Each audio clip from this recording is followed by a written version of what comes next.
for the immigration.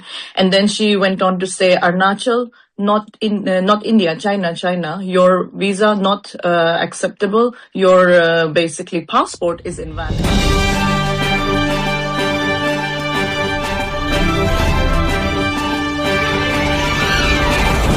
मैं आनंद मौर्य और For the immigration. And then she went on to say, Arunachal, not India, China, your visa not acceptable, your basically passport is invalid.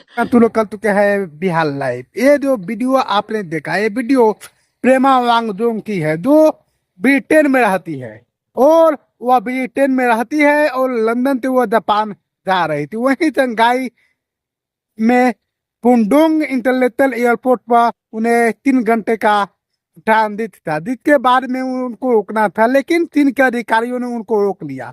इसलिए रोक लिया क्योंकि उनके जो passport पर जन्म स्थान अरुणाचल प्रदेश दर्ज था और अरुणाचल प्रदेश के होने के कारण उनको रोक लिया गया और उनको बार बार अपमानित भी होना पड़ा, अपमान भी उनका किया गया क्योंकि उनके पासपोर्ट पर जन्म स्थान अरुणाचल प्रदेश था और अरुणाचल प्रदेश को चीन का हिस्सा बताया जा रहा है। तो कहीं न कहीं ये चिंता का विषय है। तो आखिर सवाल यह है कि आखिर क्यों चीन के द्वारा अरुणाचल प्रदेश को चीन का हिस्सा बताया जा रहा है, जबकि भारत का वह अभिन्न अंग है अरुणाचल प्रदेश, यानी भारत का हिस्सा है और भारत का अभी भी कब्जा है उस पर।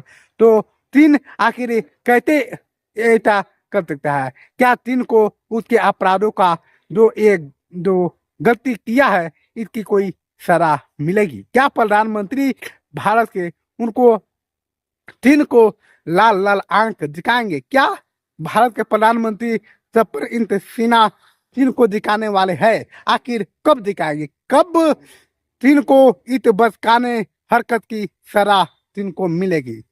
तो आप जो देख रहे हैं, आपको सोचने वाली बात है। जो अरुणाचल प्रदेश भारत का अभिन्न हिस्सा है, अंग है और उस अरुणाचल प्रदेश पे चीन के द्वारा जो कब्जा करने का, उसके अपना अंग बताने का जो उसके द्वारा यह प्रयास किया जा रहा है, कहीं न कहीं यह दुखदायी है। और भारत तो आखिर भारत के अंग को, भारत के हिस्से को चीन के द्वारा कब्जा करने का जो प्रयास है, ये कहीं न कहीं है आखिर चिंता का विषय है और सीमा विवाद फिर उजागर हो गया है। आखिर प्रेमा 18 घंटे तक उनको डिमांड पर रखा गया, हिरासत में रखा गया, उनके पूछताछ भी हुआ और जन्म स्थान अरुणाचल प्रदेश होने के कारण उनको 3 घंटे तक हिरासत में रखा गया। उनको खाने पीने की सुविधाएं भी मुहैया नहीं कराया गया। आप सोच सकते हैं कि भारत के मूर्ख के इस महिला के साथ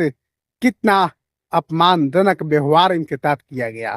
क्या भारत के इस महिला के साथ जो हुआ है या किसी और के साथ फिर दोबारा न हो, इसलिए भारत के प्रधानमंत्री को इस मामले को नॉर्मल नहीं समझना चाहिए, बल्कि इसे कड़ी से कड़ी व्यवस्था, कड़ी से कड़ी चेतावनी चीन को देना चाहिए, ताकि चीन इस तरह के बचकाना हरकत करने से बाद को समझ आना चाहिए कि फिर भारत के ऊपर आंख दिखाने की जो उनके नापाक कोशिशें हैं वो कभी सफल होने वाला नहीं है और उनको भारत के सीमाओं को हड़पने का और भारत की तरफ आंख दिखाने की सजा उनको जरूर मिलेगी। तो आप लोग लाइक कीजिए और हमारे फेसबुक पेज को भी फॉलो करना नहीं भूलिए। मैं आनंद मौर्य, जय हिंद, जय भारत।